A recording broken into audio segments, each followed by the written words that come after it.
देवाभाऊनी बळीराजाला दिलेला शब्द पाळला।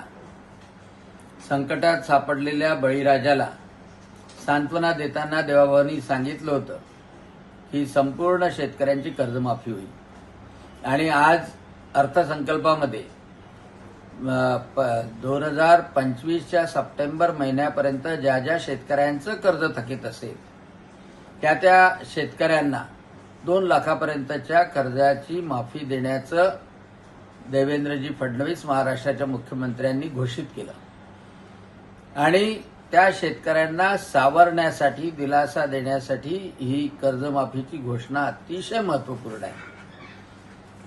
जे शेतकरी रेग्युलरपणे नियमितपणे कर्ज भरतात त्यांना सुद्धा दिलासा दिला। 50,000 रुपये त्यांना प्रोत्साहन म्हणून दिल्या जाईल। शेतकऱ्यांना उभारी देण्यासाठी जेवढं काही कृषी पंपाचं बिल आहे ते 25-26 मध्ये माफ केलं। आता 26-27 साठी योजना सुरू ठेवली आणि 30,000 कोटी रुपये राखून त्यासाठी ठेवले। शेतकऱ्यांच्यासाठी सर्व सुविधा देताना सर्व योजना सुरू ठेवताना त्याचं घरही सावरलं पाहिजे।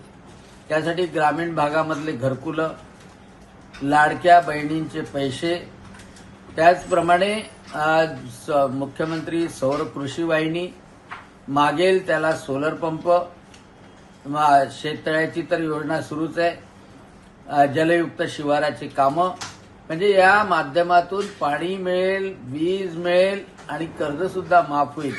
शेतकऱ्यांना पतपुरवठा सुद्धा होईल।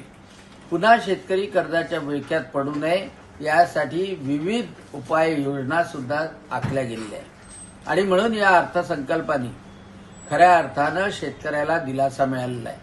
म्हणून मी मुख्यमंत्री देवेंद्रजी फडणवीस यांचं मनपूर्वक अभिनंदन करतो की त्यांनी शेतकऱ्यांना दिलेला शब्द पाळला।